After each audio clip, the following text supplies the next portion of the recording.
Olá a todos, sejam muito bem-vindos ao nosso Jump Podcast, nesta sexta edição, o nosso sexto episódio que vai falar sobre gestão de equipas. Temos um convidado muito especial que veio diretamente de Vilanculo. Ele começou no mundo empresarial, com apenas 16 anos, com 24 comprou um clube de futebol e hoje espalha a sua graciosidade e também investimentos diversificados no desporto, na cultura, no turismo, na comunicação, na engenharia civil e muito mais. E assim, Mogi, muito bem-vindo ao nosso Jump Podcast. Obrigado, Sheila. É um prazer para mim estar aqui e poder compartilhar com a Jump parte do meu conhecimento e dos meus investimentos. Nós é que agradecemos. Neste programa de aceleração tentamos sempre oferecer conteúdos de muito valor e eu tenho a máxima certeza que este tema é o perfeito para ti. Com mais de 300 colaboradores, centenas de mentes diferentes para gerir, para criar resultados e para continuar a crescer. Quantas empresas tens no momento? Não vou mentir, eu não consegui contar até agora quantas, porque vou fazendo investimentos aqui e ali, mas das principais são três ou quatro, que é o complexo turístico, o clube de futebol, a minha empresa de logística, procurement e também de construção civil.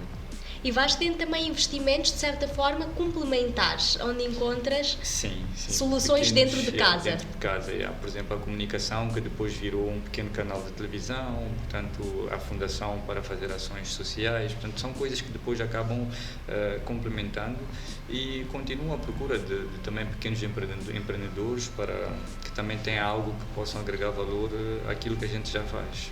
Então está aqui uma oportunidade aos nossos alunos então aqui do Jump Podcast e também deste programa de aceleração para que procurem e assim informação aqui em baixo, o Amandio vai colocar então as tuas redes sociais. Bons projetos. No podcast anterior vocês aprenderam como pedir financiamento, então agora é a altura certa para colocar-se em prática. Até porque financiamento vão pedir a instituições financeiras, né? A nós, os empresários, tem de vir com parcerias. Vai haver injeção de capital, mas tem de haver cedência de ações, né? De parte de cotas e até estarem prontos para vender as empresas, porque há empresários que podem querer comprar uma empresa sua e a pessoa tem de estar disposta a ceder se achar que vai ganhar um valor que é o adequado, né? Pois é, afinal estamos a falar de negócios. No próximo falamos de caridade, neste vamos direto ao assunto. E assim, para ti, como alguém que começou muito cedo, já ter que liderar equipas, já ter que perceber vários contextos também em várias áreas completamente diferentes uma das outras, como é que viste esta questão de formar equipas? Quais é que foram as tuas maiores dificuldades, sobretudo no início? Bem, as maiores dificuldades eram sempre para incutir na mente do colaborador que ele é capaz. Muitas das vezes a pessoa tem capacidade de fazer algo, mas tem um certo receio, um certo medo. Às vezes tem um equipamento que é novo, que a pessoa nunca pegou neste equipamento e é a primeira vez que vai trabalhar com esse equipamento e acaba ficando com aquele medo. Outra barreira que tu tens é a barreira da língua, portanto a pessoa não fala uma certa língua. Estamos no ramo turístico, a pessoa pode ter qualidade e capacidade de fazer algo, mas não falar inglês fica automaticamente limitado. Então, temos que tentar entender isso e tentar perceber como enquadrar. Cada caso é um caso, mas digamos que não foi fácil, portanto ter que adequar isso. Em alguns momentos vais ter que mudar um colaborador de uma certa posição para outra porque não se encaixou naquela devido a um certo aspecto e depois tens que trocar para uma outra posição. Isto aconteceu muito, por exemplo, no futebol. Assisti e não foi uma decisão minha, mas também uma decisão do treinador, que às vezes tinha que mudar um defesa para passar como atacante. E o mais estranho foi um dia que nós tínhamos o nosso melhor marcador da equipa e o treinador disse, não, a partir de hoje ele joga a defesa direito. E nós todos ficamos, como? Vamos perder um grande marcador e etc. Mas não, havia algo que o treinador viu nele que era mais positivo ele estar como um defesa e que depois ele podia sempre fazer as subidas, e foi o ano em que a equipa marcou mais golos, apesar de que este não marcou tantos quanto marcava, mas a equipa no geral marcou mais golos. Então estes são, portanto, avaliações que um líder tem de sempre fazer e tentar perceber se este colaborador está exatamente na posição certa ou então tem que mudar desta posição para outra. tentar fazer com que todos complementem-se uns aos outros. E quais é que são as características que devem, de facto, ficar predominantes num bom gestor? O diálogo é uma das principais características. Existe a importância de mostrar liderança, mas também mostrar esta amizade. Portanto, não se pode mostrar muito a posição de patrão-empregado. Eu não trato nenhum dos meus trabalhadores colaboradores como empregados, até porque alguns deles entram como colaboradores e depois acabamos abrindo outros negócios juntos. E pronto, é importante haver esta liderança com firmeza, mas também haver esta amizade, porque só assim é que poderá haver abertura por parte do próprio colaborador em expressar aquilo que são as preocupações que ele tem. Muitas das vezes, tu queres que alguém tenha um certo desempenho e ele não tem este desempenho porque está com um problema social, em casa, na família ou em algum outro local. Se ele não conseguir expressar isso, a empresa pode ter durante 2, 3, 4 semanas um declínio do rendimento e não sabemos porquê. Mas se houver esta liderança amigável dentro da empresa, o colaborador vai conseguir se abrir. Eu estou com esta preocupação assim, acolá, e há de haver este entendimento. Então o diálogo eu acho que é o principal fator para, portanto, haver esta abertura toda. Nós vemos muitas vezes os empresários, sobretudo, a reclamarem bastante da mão de obra qualificada em Moçambique. A procura acaba sendo grande, mas a oferta ainda tem as suas limitações. Pela tua experiência e pelo número gigantesco que tens, o que é que acreditas que está a falhar nesta mão de obra, que depois forma-se, através destas pessoas, as equipas? O que falha é a experiência, a prática.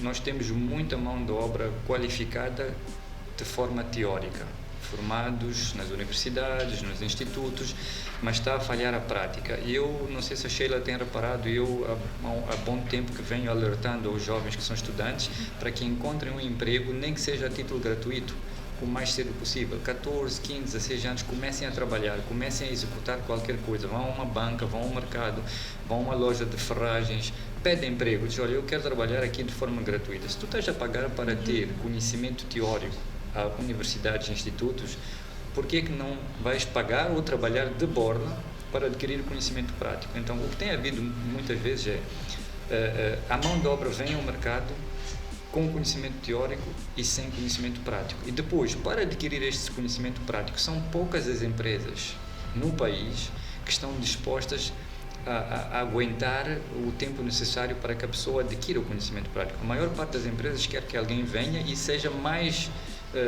um valor agregado à empresa do que a empresa tentar, portanto, treinar a pessoa. Então, as empresas não estão muito para treinar, mas sim é um win-win. Ele vai pagar um salário e quer que o colaborador execute ou traga a sua mais-valia e o seu valor para a empresa. Sem dúvida, um ponto muito importante também, os empreendedores de hoje, muitos procuram sair da faculdade, por exemplo, e começarem a empreender e a formar as suas próprias equipas sem nunca ter passado por um processo formal de empresa, perceber os procedimentos, a importância de cumprir horários, de cumprir prazos, as metas que nós temos e a pressão é diferente quando precisamos seguir as nossas próprias metas ou quando temos que seguir metas de outrem para ter o nosso salário em dia. Como é que tu olhas para esta questão? Achas que é importante, antes de se empreender, perceber de facto como é que a máquina funciona? Com certeza, nós temos que, o quanto mais cedo possível, procurarmos ter a parte prática feita, aprender. Tenho sempre dito aos meus colaboradores, no dia que tu abris uma pequena empresa e tiveres que pagar só uma pessoa, mais água, energia, e ter que abastecer a tua viatura para ir a uma reunião, aí vais perceber a dificuldade que as empresas têm para sobreviver, principalmente no nosso mercado. Porque existe muita teoria, mas há pouca educação prática daquilo que é a realidade no terreno. Então eu acredito que quanto mais cedo possível os empreendedores e até as pessoas que não têm intenções de empreender, mas têm intenções de procurar um emprego, poderem adquirir empregos enquanto estão a fazer os seus cursos. E para quem tem a possibilidade, sobretudo, de ter os pais que financiam os estudos, que financiam a alimentação, a habitação, há aqui uma oportunidade ainda maior para se de facto procurar as melhores oportunidades sem olhar-se para esta questão remunerária. Exatamente. Olhando para um empreendedor que deseja formar a sua equipa, o que é que acreditas que é de facto importante ter-se em consideração na contratação desta equipa? É importante despertar o potencial que cada um tem como sua capacidade. Muitas das vezes o CV que aparece é um CV muito bonito, bem pintadinho, dos melhores do mundo, não é? Mas quando tu começas a fazer certas perguntas, então a pessoa começa-se a perder e tu percebes o potencial que a pessoa tem, se dá ou não dá. Muitas das vezes hoje as empresas o que fazem é pegam no CV, chamam a pessoa e depois dizem, ok, deixam o CV de lado e perguntam à pessoa, o que tu irias trazer? Qual é o valor agregado que irias trazer à empresa? E vezes sem conta descobres que a pessoa nem sabe para que vaga está a concorrer, nem estudou, por exemplo, ou fez uma pesquisa para qual é o potencial que essa empresa tem ou qual é a atividade que essa empresa tem. E as pessoas acabam se perdendo por aí.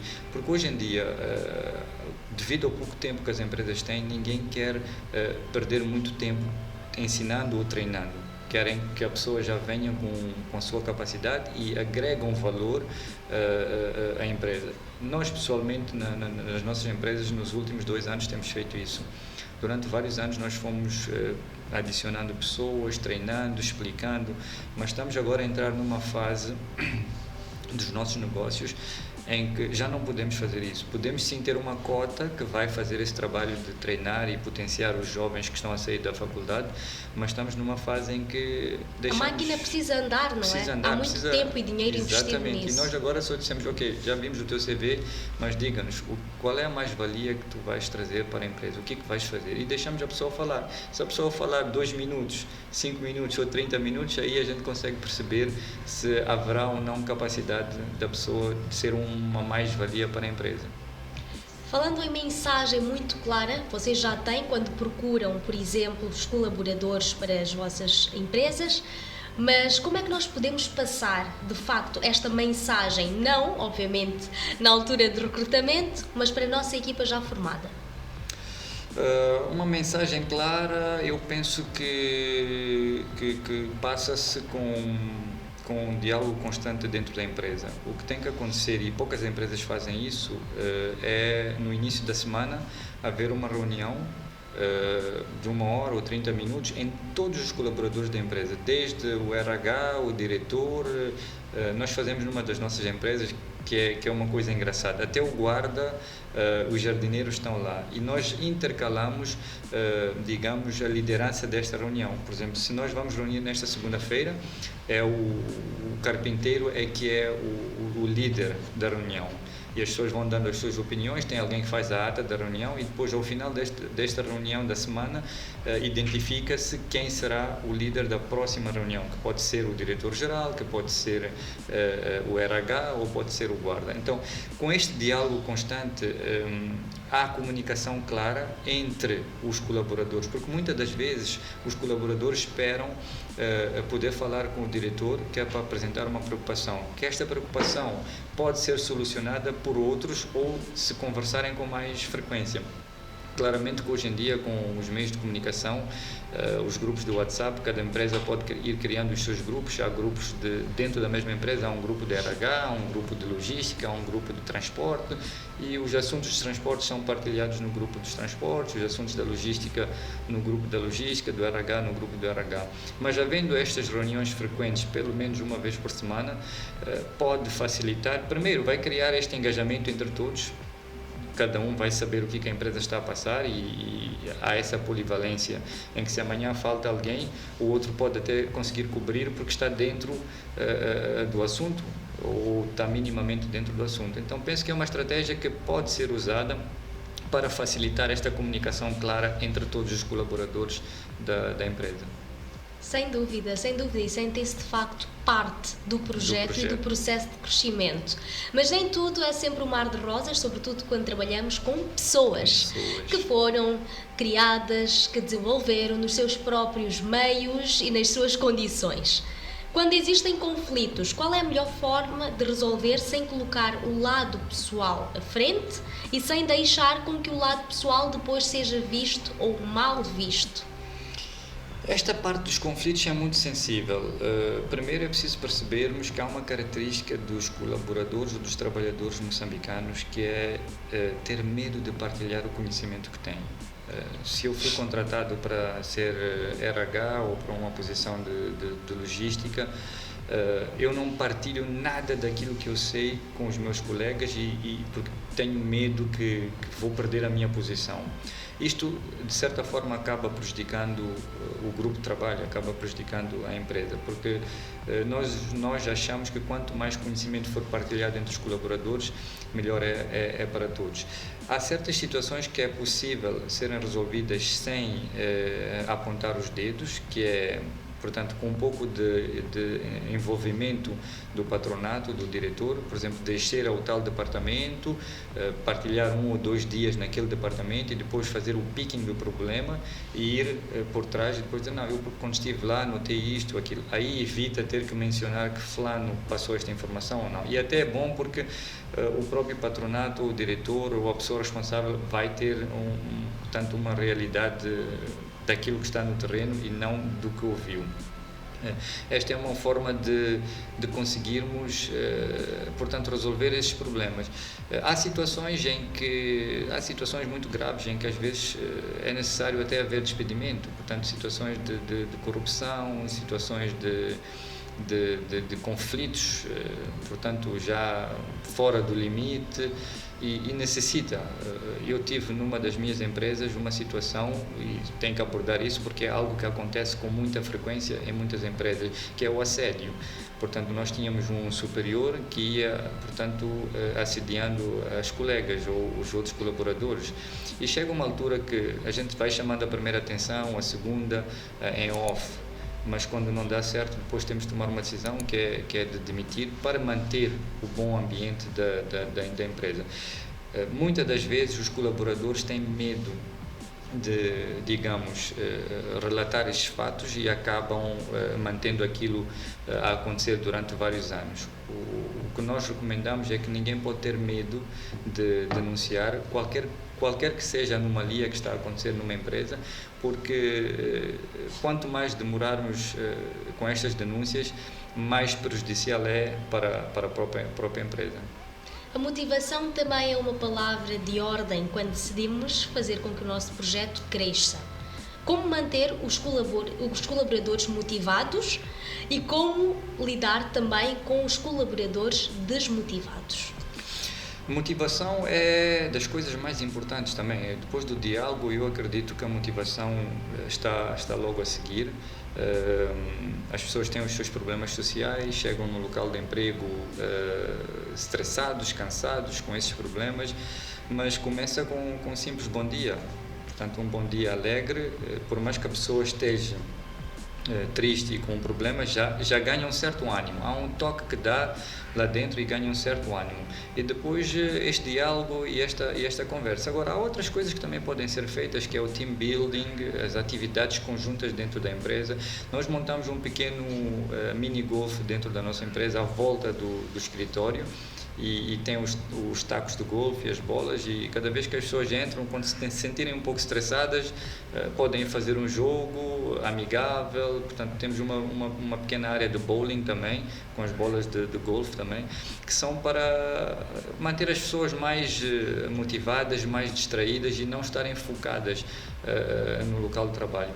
Um outro aspecto é a desmotivação que a pessoa encontra no local de trabalho. Ficar muito tempo parado no mesmo sítio também pode ser cansativo. Nas minhas empresas, fora as empresas que requerem horário de entrada e horário de saída, como o Lodge, mas na empresa do procurement e logística, uma boa parte dos meus colaboradores não tem horário de entrada e horário de saída. Portanto, há mecanismos para trabalharem à distância. Se quiserem entrar às 8, sair às 10 ou entrarem à meia-noite e saírem às 2 da manhã, desde o momento que o trabalho seja feito, para nós está tudo bem.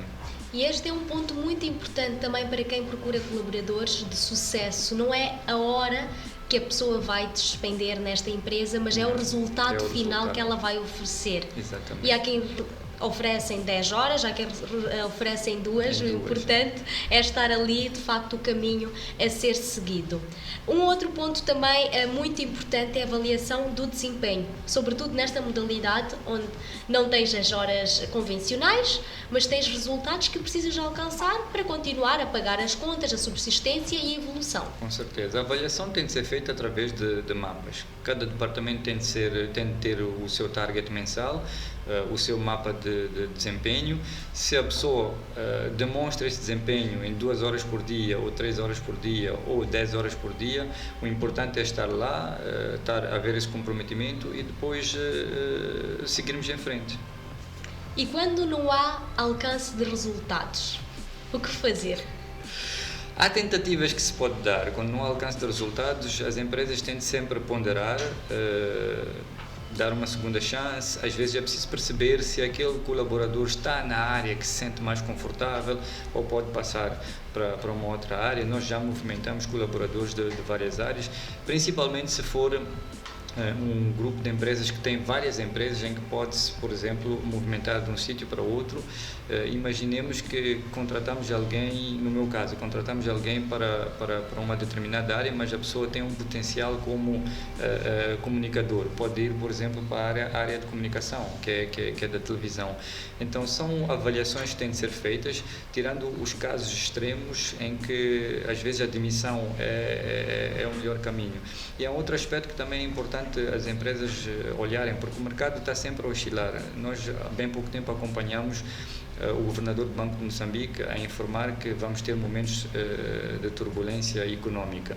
As empresas também têm de saber ponderar e saber avaliar isto, porque um saco vazio não fica de pé. Então, se a empresa começa a entrar em cash flow e depois em falência, antes vale perder um trabalhador do que perder todos. Então tem que se fazer uma avaliação de com quantos trabalhadores ou quantos colaboradores esta empresa pode sobreviver uma determinada crise, olhar para os setores mais, digamos, menos complicados e proceder com essas demissões.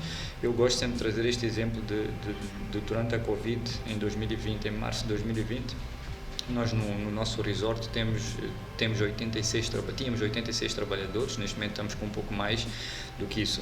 Em 2020, quando a minha gerente perguntou o que iríamos fazer, e eu disse, olha, não temos outra alternativa senão demitir todos os trabalhadores e assinar um termo de compromisso que nos próximos 12 meses nós vamos pagar a indemnização. E ela disse a mim que ela é muito sensível e disse, eu não consigo fazer isso, eu não consigo conversar com 80 trabalhadores e ter que dizer a todos eles que, olha, nós estamos a demitir a todos. E tive que fazer isso pessoalmente, mas eu expliquei, eu disse, olha, nós estamos a tomar essa decisão primeiro para o nosso bem como empresa, que é para daqui a 3, 4 meses conseguirmos contratá-los de volta. Certamente que não vão ser os 80 que vêm de uma única vez, vamos contratar 10, reabrimos, depois, de acordo com o movimento, nós vamos trazendo um ou outro. Felizmente, estamos aqui a falar 2 anos depois, nós temos todos os colaboradores de volta e mais alguns. Então, são decisões que muitas das vezes são difíceis de serem tomadas numa empresa, mas às vezes é preciso se tomar essas decisões para o bem-estar e para a saúde financeira da própria empresa. E agora despertaste a curiosidade, como é que os funcionários reagiram a esta situação? O bom é que nós temos sempre este diálogo. A nossa decisão foi, vamos demiti-los a todos, vamos pagar a indemnização de forma mensal, mas fora a indemnização nós compramos kits portanto, para a produção agrícola, sementes de tomate, batata, cebola, essas coisas todas, e nós dissemos, nós vamos oferecer a vocês os kits e vão, portanto, produzir nas vossas casas para aguentar este tempo da pandemia, que supostamente se falava de 2, 3, 4 meses, mas nós já sabíamos que íamos levar 6, 7 meses neste... E levamos muito mais. Então, houve este entendimento e houve compreensão também por parte dos nossos colaboradores, mas é triste porque existem hotéis que até hoje não conseguiram reabrir e os seus colaboradores estão todos ainda no desemprego porque não tomaram as decisões corretas quando deveria-se ter tomado essas decisões. Um excelente líder, um excelente gestor muda absolutamente tudo. Como é que fazes para gerir também tantas empresas que estão em funcionamento constante e que necessitam muito desta mão também? Primeiro dizer que a tecnologia facilita muito. O facto de poder estar em Maputo e conseguir aceder remotamente aos escritórios e poder acompanhar as vendas, poder acompanhar os relatórios é algo que ajuda bastante a não ter que estar presente. Segundo é ter uma equipa que se pode confiar. É muito difícil e leva-se anos a encontrarmos pessoas que podemos confiar. Muitas das vezes, 6, 7, 8 anos, até conseguirmos confiar a certos colaboradores. Graças a Deus já tenho alguns colaboradores que já se pode confiar e já se pode começar a relaxar um pouco mais. Alguns acabaram se tornando sócios de outros negócios meus, devido a esta confiança e, portanto, a esta amizade que foi criada. E eu acredito que as empresas têm de olhar para isto de forma natural. Portanto, temos um colaborador que entrega de si, por que não também fazê-lo parte da empresa, seja com 1%, 2% ou 3% na empresa. Não vamos perder muito, dependendo do valor que as empresas acabam por gerar. Mas penso que isto motiva cada vez mais os colaboradores a sentirem-se parte da empresa e poderem fazer o trabalho que terias que fazer pessoalmente e eles acabam fazendo. Então, dá-te mais tempo para depois começar a diversificar os seus investimentos em outras áreas. Então, acredito que ter pessoas de confiança e empoderá-las, acaba fazendo com que tenhas mais tempo para poder investir e pôr a mão em outros investimentos.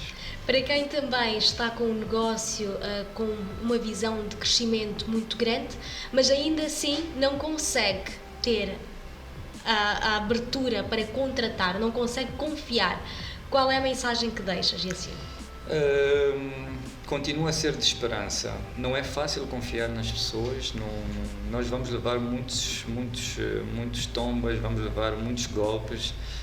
E este processo de confiança é um processo que vai levar o seu tempo, mas não pode nos impedir de arriscar. Se nós não confiarmos, vamos ficar reféns de um único emprego ou de uma única empresa e não iremos conseguir crescer. Vamos ter que correr riscos como qualquer outro negócio. Às vezes vamos levar golpes. Posso dar o exemplo do Steve Jobs, que tinha criado a Apple e depois foi demitido da sua própria empresa, foi ficar em casa durante algum tempo e depois foi de novo chamado e contratado para a sua empresa. Então, se pessoas como Steve Jobs levaram golpes, foram traídos, nós também vamos ser traídos neste processo de consolidação das nossas empresas, mas isso não pode fazer com que a gente tenha medo de arriscar. É claro que tudo que nós formos arriscar tem de ser numa certa porção, desde o momento que ao tombarmos não percamos o controle das nossas empresas. E é impossível fazermos tudo sozinhos. Impossível. Vamos sempre precisar de colaboradores e sempre de pessoas de confiança que poderão dar seguimento às coisas da empresa. E assim, muito obrigada pela tua presença. Certamente as equipas serão melhor formadas pelos nossos estudantes e também pelos empreendedores que estão a acompanhar o nosso podcast. Sucesso para os teus negócios. Obrigado. Muito obrigada. Vemo-nos no próximo episódio.